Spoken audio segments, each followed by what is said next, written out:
Bonjour à tous, bienvenue à l'atelier Énéagramme. L'attention première de mon intégration me bloque. Voilà ce que l'on va voir spontanément. Donc ça correspond à des observations, à ce que j'ai pu voir aussi en consultation. Je ne l'ai pas lu, donc encore une fois, c'est des moments de partage spontané. Ne prenez d'une manière générale que ce qui est bon pour vous dans ces partages. Voilà. Mais l'énéagramme n'appartient à personne, et personne mieux que vous peut découvrir finalement qu'est-ce qui vous bloque. En l'occurrence, j'ai cru percevoir que l'attention première, eh bien, nous bloque à un moment donné. Souvent, l'attention première de notre intégration nous fait retomber dans notre base. Alors j'aime bien rappeler que la conscience que nous sommes n'évolue pas, elle porte déjà en elle l'intégralité des qualités des 9 profils. Par exemple, nous portons tous en nous cette capacité à agir de manière précise, comme par exemple la structure 1. Nous avons tous en nous cette capacité à aider de manière désintéressée, comme pourrait le proposer la structure 2. Nous portons tous en nous cette capacité à agir de manière individuelle, sans écraser l'autre. Nous portons tous en nous cette créativité, cette capacité à rencontrer l'émotionnel en nous. Nous portons tous en nous cette connaissance profonde que pourrait offrir la structure 5. Nous portons tous en nous cette capacité à être en lien avec des humains, comme le propose la structure 6. Nous portons tous en nous cette capacité à nous tourner vers des choses joyeuses et à vivre cet émerveillement que pourrait vivre la structure 7. Nous portons tous en nous cette force et cette action spontanée que pourrait offrir la structure 8. Et nous portons tous cette harmonie en nous, cette capacité à s'ouvrir à la différence, propre au point 9. Donc je ne vais pas reparler aujourd'hui des 9 structures énéagrammes. Vous avez déjà dans les playlists de nombreuses vidéos qui parlent des 9 profils. Nous allons plutôt nous concentrer sur l'attention première, et notamment l'attention première de l'intégration. Donc vous voyez, c'est un des aspects quand même les plus fascinants de l'énéagramme. Après l'involution, bien sûr. L'involution dépasse littéralement l'entendement. Et voilà pourquoi c'est si important de découvrir notre structure énéagramme. L'involution, c'est que quel que soit le milieu socio-culturel dans lequel vous avez évolué, quel que soit finalement l'âge que vous avez, quel que soit ce que vous avez vécu ou pas vécu, eh bien, une structure se désintègre toujours de la même manière. À se demander s'il n'y a pas des lois mathématiques derrière l'énéagramme. C'est possible, hein. Cette figure universelle, Pythagore, il semblerait, s'est penché dessus, notamment sur le chiffre 7. Donc, c'est une invitation, l'énéagramme, assez profonde en réalité. Ce n'est pas du tout une case enfermante. Et je trouve que depuis quelques temps, il est présenté de manière trop simple. Voilà. C'est important de pouvoir proposer quelque chose de simple, mais on ne peut pas se limiter à notre structure énéagramme comme pensant être ce que nous sommes au plus intime. Quelle que soit votre structure, vous avez peut-être aujourd'hui déjà des centaines de millions d'êtres qui ont la même structure que vous. Donc, c'est un outil de connaissance de soi. Qu'est-ce que je suis réellement ? Donc, le mental, oui, est mis en avant avec l'énéagramme. C'est-à-dire, ça permet d'étudier le mental et de voir ce qui sous-tend justement la souffrance en nous. Et donc, il y a certains aspects, notamment l'attention première, qui bien souvent nous amènent à bien vivre du stress et du malaise.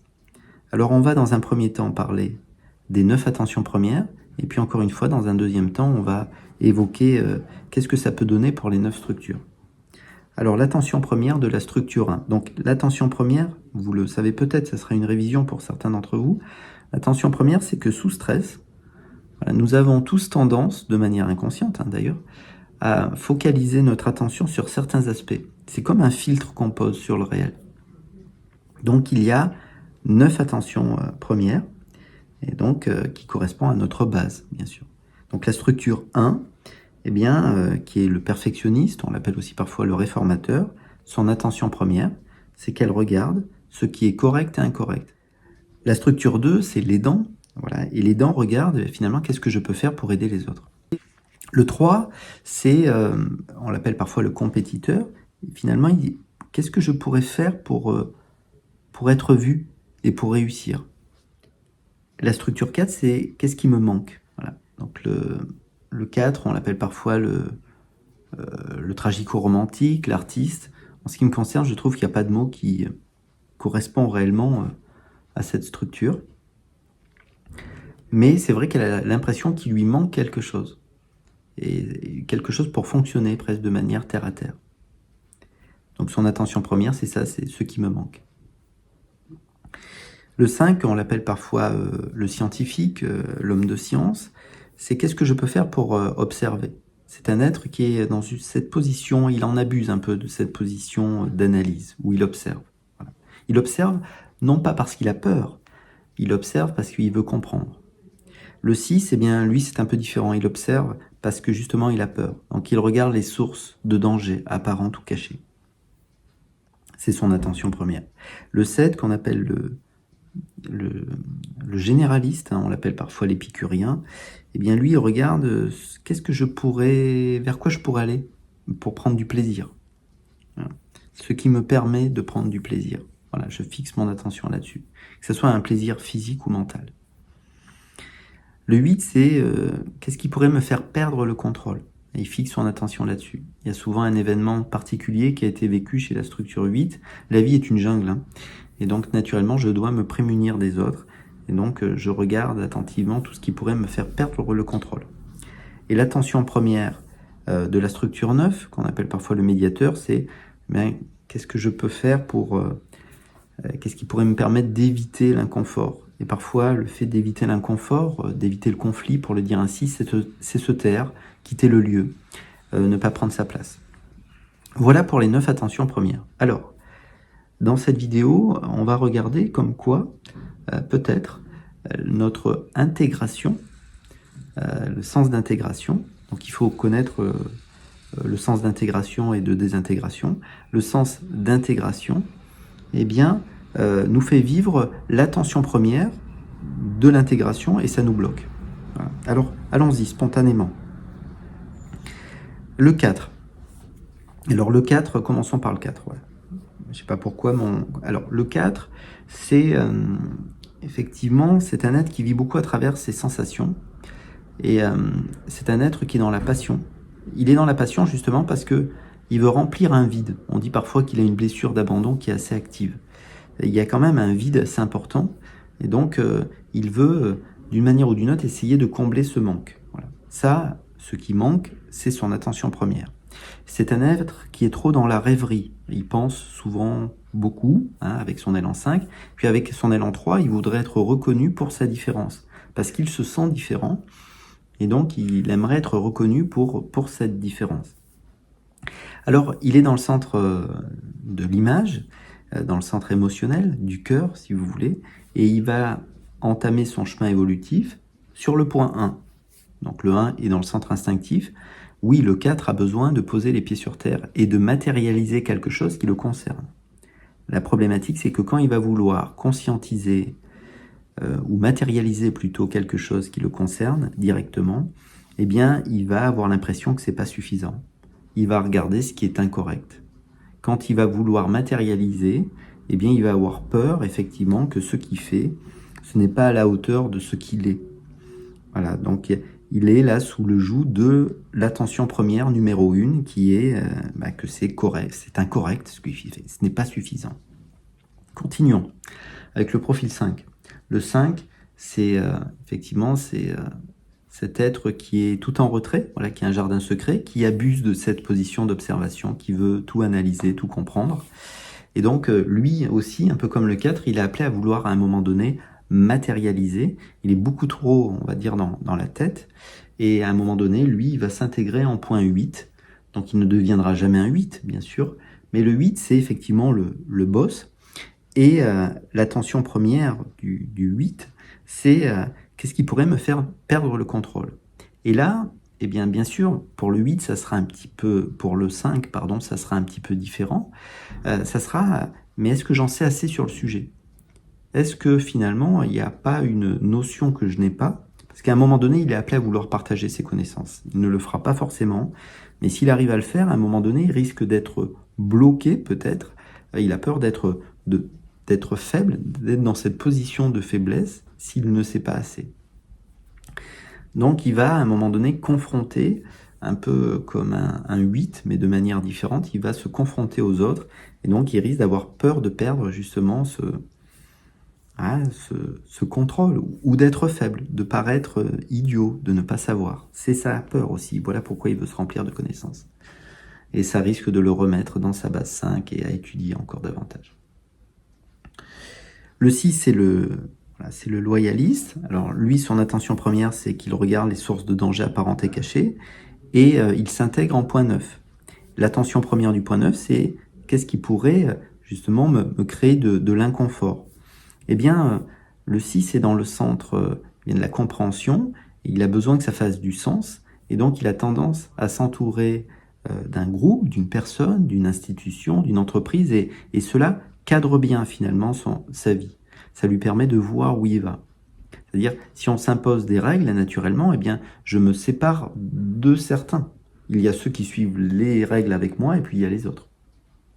Là, quand il regagne le point 9, eh bien, il s'ouvre à tous les autres finalement, à tous ceux qui ne fonctionnent pas comme lui. Ça risque de lui faire vivre un sacré inconfort. Il risque d'avoir l'impression mentalement de perdre justement un peu ce contrôle. Le point 7, alors qu'on appelle parfois le généraliste, l'épicurien, le généraliste. Alors lui, c'est son attention première, il va regarder les sources de plaisir, mais il s'intègre en point 5. L'attention première du point 5, c'est bien qu'est-ce que je peux observer. Et là, pour le 7, ça sera mais vers quoi je vais me tourner, quelle connaissance, quel plaisir je vais, on va dire ainsi, approfondir.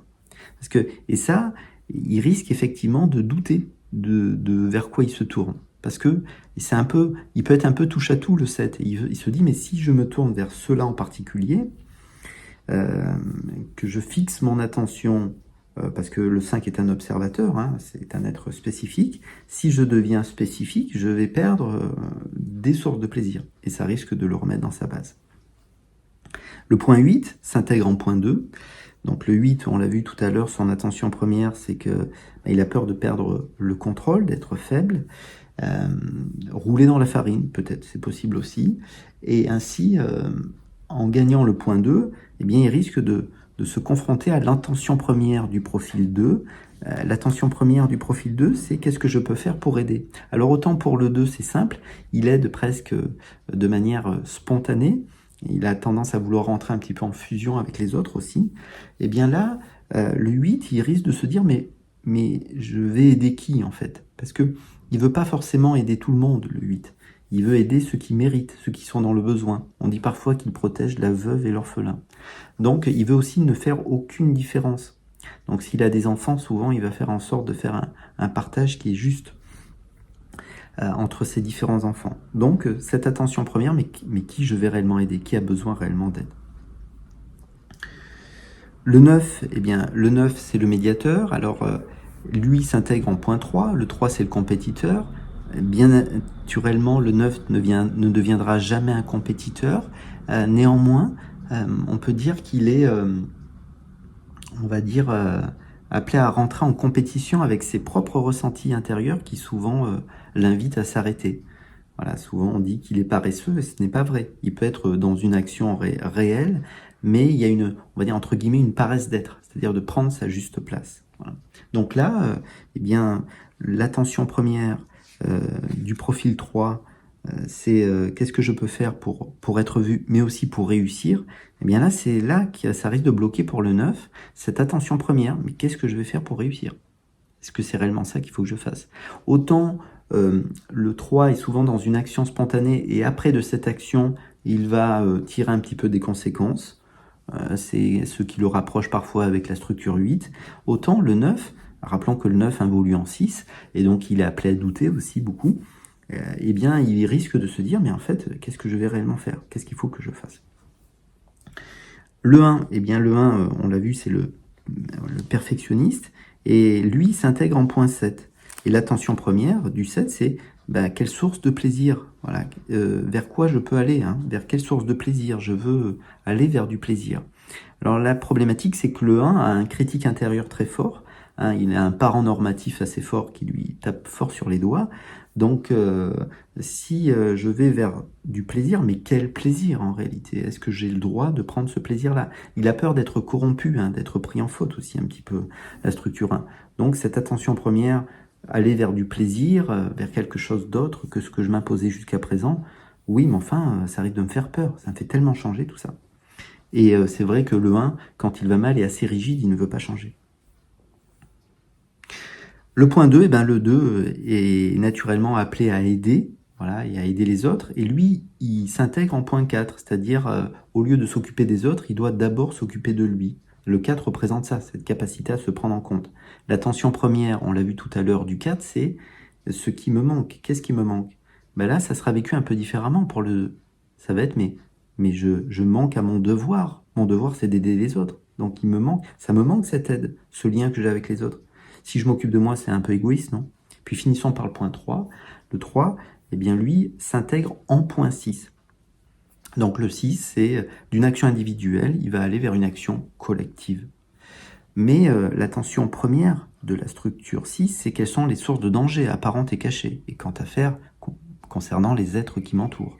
Et là, le 3 risque de vivre ça. Il va vouloir s'entourer d'une équipe, il est obligé de toute manière, s'il veut continuer à performer, à évoluer. Et oui, mais je ne peux pas m'entourer de tout le monde. Donc je m'entoure de qui, en fait? Et là, c'est pareil, cette attention première risque de le faire retomber dans sa base. Donc vous voyez, l'énéagramme est une figure dynamique, et évolutive, enfin, dans le sens où vous ne pouvez pas voir un petit point isolé au bord d'un cercle. L'énéagramme, ça ne fonctionne pas comme ça. Et donc, il y a cette figure, elle offre des lectures possibles, et je trouve qu'on ne les propose pas assez. Donc, je n'ai absolument rien de plus que vous, puis personne mieux que vous peut découvrir qui vous êtes et comment vous fonctionnez. Donc, encore une fois, c'était un simple moment de partage.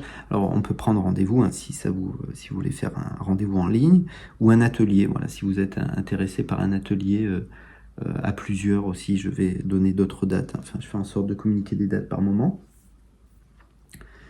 Voilà. Peut-être à bientôt. Voilà. Au revoir.